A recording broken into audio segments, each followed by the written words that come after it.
लोगों का जो समस्या है कि लोगों का जो है 60 साल पुराना ज़मीन है और उस ज़मीन का जो है मुटेशन नहीं हुआ है, यानी आज वो उसका जो है रसीद नहीं कटा रहे हैं। उनके पास जो है कोई भी वो सरकार को टैक्स दे रहे हैं, उससे संबंधित किसी प्रकार का कोई भी स्लिप मौजूद नहीं है, लेकिन उनके पूर्वज के नाम से ज़मीन का जो है खतियान है और खतियान में जो ज़मीन है वो ज़मीन मौजूद है और लेकिन उसका जो है उनका मुटेशन नहीं हुआ है। क्या कारण है, कैसे होगा, क्या करना पड़ेगा। दूसरा समस्या है नहीं कट रहा है उसका, या ये होता है कि उसका कट ही नहीं रहा है। उसका मुख्य कारण क्या है, उस पर किस प्रकार से रोक लगाया गया है। अब आखिर उसका रोक अगर लगा दिया गया है तो आप उस पर अपना दावा कैसे पेश करेंगे, कैसे रोक हटा सकते हैं। पुराना जमीन जो है पूर्वज का है। अब देखें, कहने का मतलब होता क्या है कि जब एक तरह से ये सारे जो आप प्लॉट देख रहे हैं, यानी एक व्यक्ति के ये पूर्वज के समय से है और जो है उसके बाद जो है कुछ समय बाद जो है राज्य सरकार के द्वारा जमीन का जो है क्या किया गया, जमीन का सर्वे किया गया, राज्य सरकार के द्वारा किया गया। अब ये जो जमीन का सर्वे किया गया उसके बाद जो है उस व्यक्ति का मुटेशन नहीं हुआ, मतलब इसमें किसी प्रकार का गड़बड़ी हुआ होगा या जो भी कारण हुए होंगे, लेकिन उस व्यक्ति का मुटेशन नहीं हुआ। जमीन पर कब्जा करके घर बना लिया है। अब यहाँ पर बहुत लोगों के साथ जो समस्या है वो समस्या ये है कि जो जमीन है उस पे जो व्यक्ति है वो क्या किया है, कब्जा भी कर लिया है ना, और घर बना लिया, मकान बना लिया है। ठीक है, व्यक्ति कब्जा कर लिया, मकान बना लिया, और लेकिन उस व्यक्ति के पास कागज नहीं है। अब वो व्यक्ति गरीब भी नहीं है, मतलब उसके पास मकान के अलावा और सारी जमीन है। उन्होंने अपने जीवन काल में बहुत सारे जमीन को जो है वो खरीदा हुआ है। तो आखिर वो व्यक्ति आपकी जमीन पे घर बनाए हुए, तो आप अपना दावा कैसे कर सकते हैं, परिवार नहीं दे रहा है साथ। तो ये भी एक समस्या होता है कि जो एक तरह से आपस के आपके परिवार हैं। अब यदि आपके जो अपने लोग हैं अगर वो आपका साथ नहीं दे रहे हैं तो आपको क्या करना चाहिए। अभी देखें कि यहाँ पर जो ये सबसे बड़ी एक समस्या है कि आपके जो आपके साथ हैं, आपके जो परिवार के लोग हैं, है ना, परिवार के लोगों का साथ आप करो, अगर आपको नहीं मिल रहा, उनको लगता है कि ठीक है अपना संपत्ति जो है एक तरह से विवाद है और आपकी एक आपस में सहमति ही नहीं है, तो आप लड़ाई क्या करेंगे। इसके लिए क्या विकल्प है, अगर ऐसा समस्या क्या विकल्प है, अगर ऐसा समस्या है तो आपको क्या करना चाहिए, कौन सा सही तरीका आप अपनाएंगे। वहां पर आपको हो सकता है कि बिना साथ दिए हुए भी परिवार का साथ मिल जाए। तो चलिए उसको समझने का प्रयास करते हैं। अब देखें, जिनको भी ये मुटेशन के बारे में नहीं पता, ये मुटेशन जो होता है ना, इसी को आप जो है दाखिल खारिज के नाम से भी जानते हैं, है ना, इसको दाखिल खारिज भी कहते हैं। अब ये जो प्रोसेस होता है ना, ये सारा जो प्रोसेस होता है, इस प्रोसेस को आप क्या बोल सकते हैं, ये जो प्रोसेस होता है इसको बोलते हैं या तो ट्रांसफर करना, है ना, ट्रांसफर। लेकिन ट्रांसफर होगा किसका, ये बात समझने वाली बात है। तो ये होता है कि ये टाइटल का ट्रांसफर होता है ना, टाइटल ऑफ ऑनरशिप आप सकते हैं, टाइटल ऑफ ऑनरशिप का ये ट्रांसफर करता है। यानी मुटेशन अगर आप अपने जमीन का कराते हैं, अपना जो भी प्रॉपर्टी है अगर उसका आप मुटेशन कराते हैं, दाखिया आप बोल सकते हैं, और दाखिल खारिज कराते हैं, तो आप वो जो प्रोसेस होता है ना, वो आपका प्रॉपर्टी ट्रांसफर होता है, टाइटल ऑफ ऑनरशिप। और ये जो टाइटल ऑफ ऑनरशिप जो यानी एक तरह से का ट्रांसफर होता है, तो उसमें क्या होता है कि जो यहाँ पर सरकार का रिकॉर्ड है ना, रेवेन्यू का जो एक तरह से डिपार्टमेंट है, उसका जो रिकॉर्ड है उसमें आपका नाम दर्ज हो जाता है। मतलब अब आपको पावर दे दिया जाता है कि आप सरकार को टैक्स देंगे, आपको वो अधिकार दे दिया जाता है। तो ये पूरा प्रक्रिया होता है।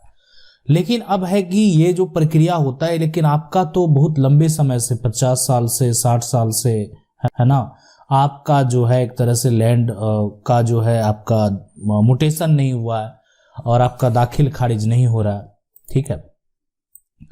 तो एक बार सबसे क्या होता है ना कि एक बार अगर मान लेते हैं आपका इंफॉर्मेशन है तो आप एक दस्तावेज बना लें, ठीक है, और उस दस्तावेज बनाकर आप उसको ऑनलाइन अप्लाई कर दें।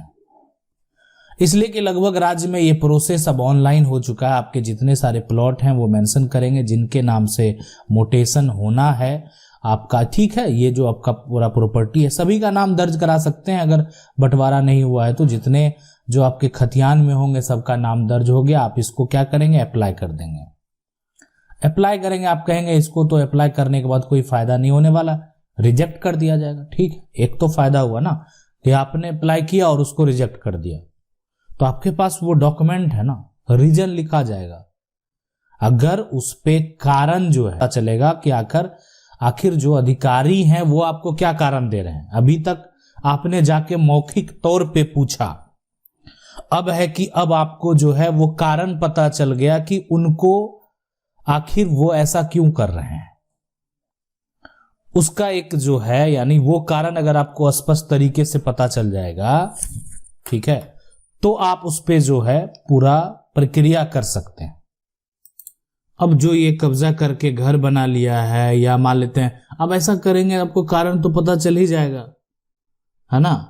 आपका जमीन जो है म्यूटेशन जो है वो रिजेक्ट क्यों किया गया, उसका एक सही कारण मिलने के बाद अब नहीं कट रहा, आपका जमीन माल का रसीद नहीं कट रहा, तो जब वो आपको रिजेक्ट ही हो गया तो कैसे कटेगा। पुराना जो जमीन है वो पूर्वज का नाम है, तो इसका मतलब ये हो सकता है कि नया में किसी और का नाम दर्ज हो गया है, या गड़बड़ी हो गया, किसी और का नाम दर्ज हो गया है, या गड़बड़ी हो गया।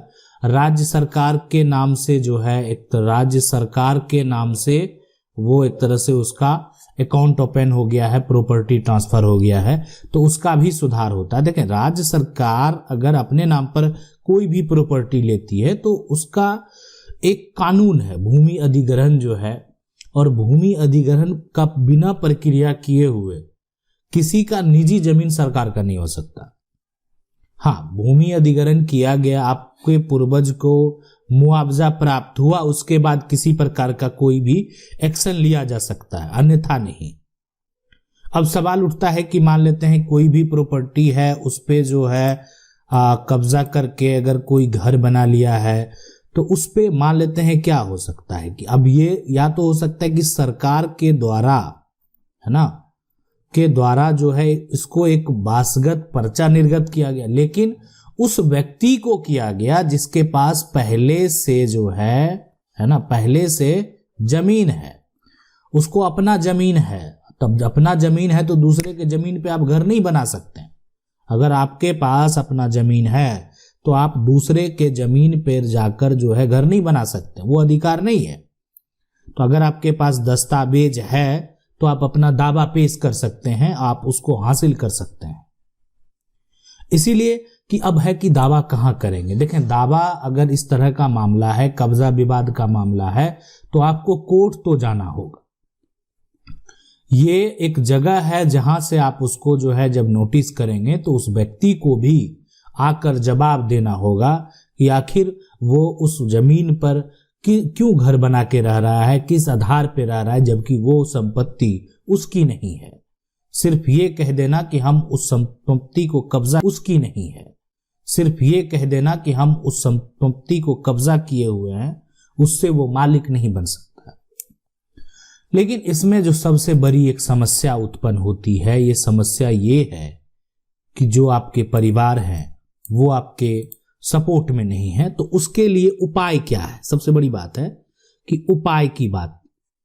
तो देखें, यहां पर क्या होता है कि जब आप अपनी संपत्ति को ढूंढ रहे हैं, मान लेते हैं ये जमीन का पर किसी और का कब्जा है, और का कब्जा है, इसमें आपका भी शेयर है, आपका भी हिस्सा है, लेकिन इस पे आपके परिवार के लोग ही ध्यान नहीं दे रहे हैं, तो आप जो है जो कब्जा करने वाला है उसके साथ साथ जो परिवार वाले हैं उसको भी नोटिस करेंगे, और परिवार वाले पर भी आरोप लगाएंगे कि ये परिवार वाले जो हैं ये को पैसे लेकर लगता है दे दिए हैं, ये भी हो सकता है, या मौखिक तौर पे ये अपने हिस्से को दान कर दिए और साथ में मेरे हिस्से को भी कर दिए। परिवार वाले पे आरोप लग गया, परिवार का लोग खुद जाके जवाब देगा कि नहीं मैंने ऐसा नहीं किया, मेरी संपत्ति को भी कब्जा करके बैठा हुआ है, ये तो खुद जो है संपत्ति को कब्जा करके, मैंने ऐसा नहीं किया। कहने जैसे ही आप उस पर आरोप लगाएंगे, उनको लगेगा आप फैसला होगा तो कहीं दूसरे हिस्से में से प्रॉपर्टी देना पड़ जाएगा। तो देखें, परिवार के लोगों को भी जब नोटिस जाएगा तो वो आपके सपोर्ट में हो या आपके अगेंस्ट हो, आपका जो शेयर है, आपका जो हक बनता है, जो कानूनी हक है आपका, वो आपसे कोई छीन नहीं सकता। आशा करते हैं वीडियो अच्छा लगा होगा। वीडियो अच्छा लगा वीडियो को लाइक जरूर कर दें। चैनल को पहली बार देख रहे हैं सब्सक्राइब करके जो बेल आइकन है उसको जरूर दबा लें। मिलते हैं अगले वीडियो में, तब तक के लिए जय हिंद।